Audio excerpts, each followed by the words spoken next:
இதில் 3 பிளாட். ஒரு பிளாட் வந்து 8.25 24.25 சென்ட் இடம் வாங்கி இந்த வீடு கட்டியிருக்கு.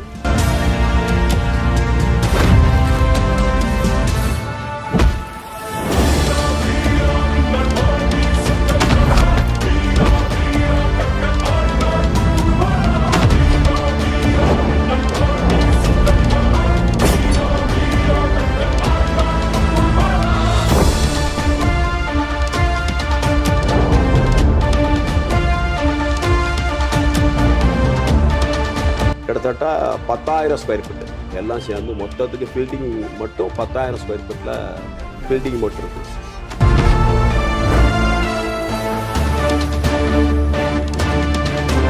ஏன்னா ஃபில்டிங் வந்து 60க்கு 60 3600 ஸ்கொயர் ஃபீட் தான், மேலே போகுது இல்லை, அதெல்லாம் கூட்டும் போது 10,000 ஸ்கொயர் ஃபீட்டு கார் பார்க்கிங்கோட சேர்ந்து வந்துடும்.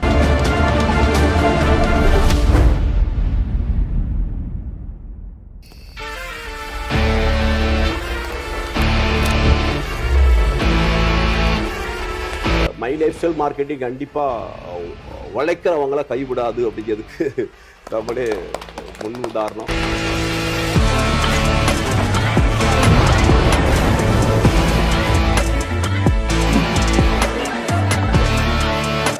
சின்ன வயசில் பணம் இல்லாதவங்க எவ்வளோ சிரமத்துக்குள்ளாகுவாங்க, பணம் இருக்கிறவங்க சமுதாயத்தில் என்ன மதிப்பு இருக்கிறது சிறு வயசுல நான் அனுபவிச்ச நபர். நிறைய அவமானங்கள், பிரச்சனைகள், தொந்தரவுகளை நிறைய தாங்கியிருக்கு.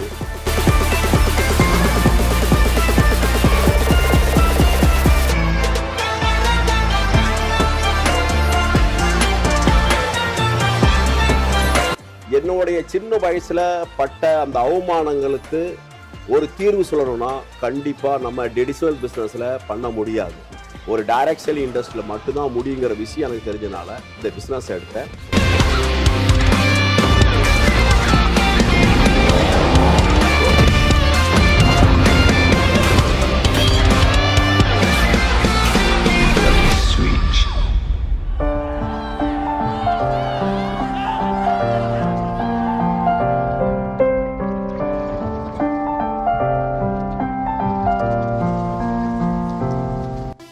எடுத்துட்டு இரவு பகலா ஓட ஆரம்பிச்சேன். 2 நபரை பிசினஸ்ல கொண்டு வரணும். அவங்களுக்குன்னு திறமை இருந்தா மட்டும்தான் அந்த பிசினஸ்ல சக்சஸ் பண்ண முடியும்.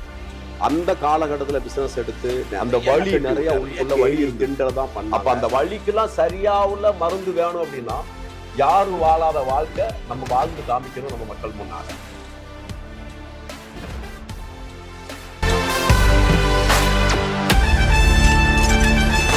இருந்தா கூட தேடி பண்ண எனக்கு உண்டான ஒரு வெறி ஏறிச்சு. எதெல்லாம் முடியாதுன்னு சொல்றாங்களோ அதை முடிச்சு காமிக்கிறதுங்கிறத எனக்குள்ள வெறி. அதுக்காக இரவு பகலா கடுமையா ரிஸ்க் எடுத்து பண்ண ஆரம்பிச்சோம். அதனுடைய விளைவு என்ன ஆச்சு அப்படின்னா இன்னைக்கு ஒரு நல்ல ஸ்டேஜில் இறைவன் நமக்கு ஒரு வாய்ப்பை கொடுத்துக்காக சொல்லணும்.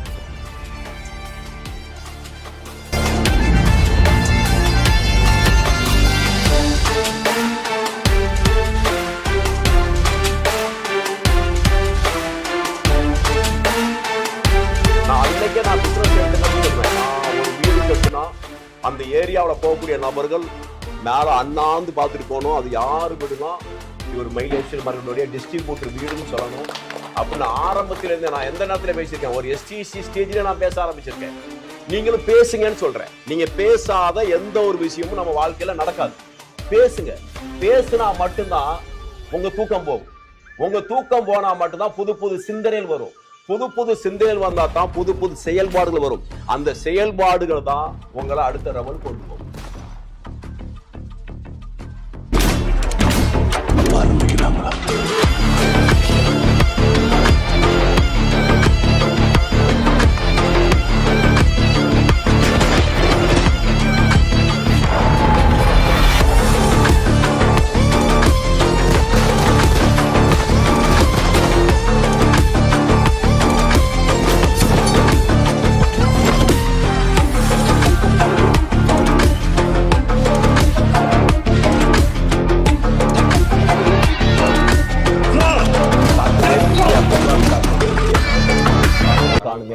என்ன கனவு? நல்லா தூங்கிக்கிட்டு இருக்கும் போது வரக்கூடிய கனவு இல்லை. எந்த விஷயத்துக்காக உன்னுடைய தூக்கம் போய் உன்னை எழுப்பி விடுதோ அதை நினைச்சு நீ தூங்காம இருக்கியோ அதான் லட்சிய கனவு, அது நிறைவேறும்னு சொல்லியிருக்காரு. அப்ப நீங்க கனவு காணணும்னா, உங்க தூக்கம் போகணும்னா ஃபர்ஸ்ட் என்ன செய்யணும்? பேசணும். நீங்க மீட்டிங்ல பேசணும். 1000 பேர் 100 பேர் 200 பேர் 300 பேர் இருக்கிற மீட்டிங்ல பேசுங்க.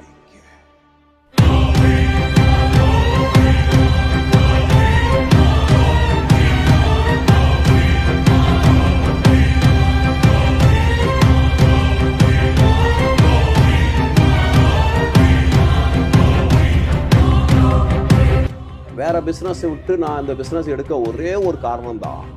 லீடர் ஒரு விஷயம் கேட்டாங்க ஒரு ட்ரைனிங்கில். என்ன கேட்டாங்க அப்படின்னா, நீங்கள் பிஸ்னஸ் பண்ணுறீங்க, நல்லா தான் இருக்கீங்க, நல்லா தான் சம்பாதிக்கீங்க, உங்கள் பிஸ்னஸில் நீங்கள் நிறைய விரும்பின யாரையாச்சும் உங்கள் லெவலுக்கு சம்பாதிக்க வைக்க முடியுமா? நீங்கள் சக்ஸஸ், நீங்கள் ஒரு கான்ட்ராக்ட் எடுக்கீங்க, நீங்கள் எடுக்கிற கான்ட்ராக்டு உங்கள் நாலேஜுக்கு உங்கள் தம்பியவோ உங்கள் மச்சினையோ உங்கள் அண்ணனையோ உங்கள் ஸ்டேஜுக்கு கொண்டு வர முடியுமான்னு கேட்டாங்க. ஆமாம் சார் யோசிக்கிறோன்னு. ஆனால் நம்ம பிஸ்னஸில் நீங்கள் எந்த ஸ்டேஜையோ அதே ஸ்டேஜ் உங்கள் தம்பியும் கொண்டு வர முடியும், உங்கள் அண்ணனையும் கொண்டு வர முடியும். அது இல்லை, நீங்கள் யாரெல்லாம் விரும்புகிறீங்களோ அத்தனை நபர்களையும் உங்கள் ஸ்டேஜுக்கு கொண்டு வர முடியும்னு சொன்னாங்க.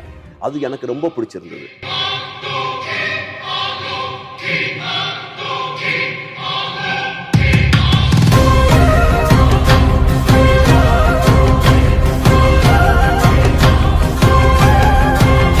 இப்பவும் நமக்கு என்ன ஒரு பெரிய சந்தோஷம் அப்படின்னா, அந்த ஊர்லயே உயரமான வீடு எது அப்படின்னா மை லைஃப் ஸ்டைல் மார்க்கெட்டிங் பண்ணக்கூடிய டிஸ்ட்ரிபியூட்டர் வீடு தான். என்னுடைய கனவா தான். எந்த ஊருக்கு நம்ம கார்ல போனாலும் அந்த ஊர்ல ஒரு டிஃபரெண்டா உயரமான ஒரு வீடு இருக்கு அப்படின்னா அது யார் வீடுன்னு கேட்டா அவன் மை லைஃப் ஸ்டைல் மார்க்கெட்டிங் பண்றான்னு சொல்லணும். அதுக்காகத்தான் நம்ம ஓடிக்கிட்டு இருக்கோம். கண்டிப்பா நம்ம வீடு மட்டும் இல்ல, இன்னும் நிறைய வீடு கட்டுறதுக்கு நம்ம எல்லாருமே முன் மாதிரியா இருப்போம். அதுல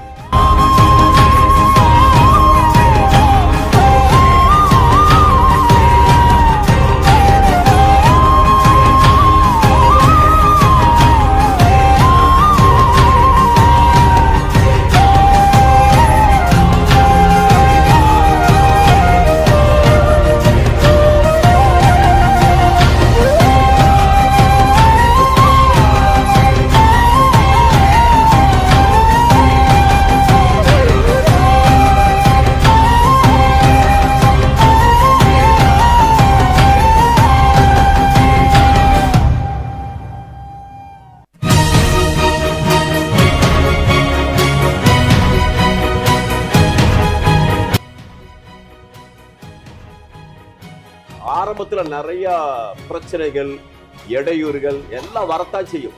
அதை பேஸ் பண்ணணும். பிரச்சனை இல்லாத தொழில் எது இருக்கு சொல்லுங்க? பிரச்சனை இல்லாத தொழில் எதுவுமே கிடையாது. எந்த துறையில அதிகமான பிரச்சனை இருக்கோ அதான் வேகமா வளர்ப்பதுன்னு அர்த்தம். அதனால நம்ம கண்டிப்பா வேகமா வளர போறோம். இன்னைக்கு வரக்கூடிய பிரச்சனை எல்லாம் தூரத்துக்கு போட்டு என் லைஃப்ல யாரும் வாழாத வாழ்க்கை, எங்க ஊர்ல பண்ண கேலி கிண்டலுக்கு அவங்களுக்கு முன்னால லட்சக்கணக்கான நபர்கள் பாராட்டக்கூடிய நபரா நான் இருப்பேன்னு நினைச்சிட்டு ரிஸ்க் எடுங்க. கண்டிப்பா நம்ம எல்லாருமே பெரிய ஒரு இடத்துக்கு போவோம். அதுல எந்த மாற்றம் இல்லை. நன்றி, வணக்கம்.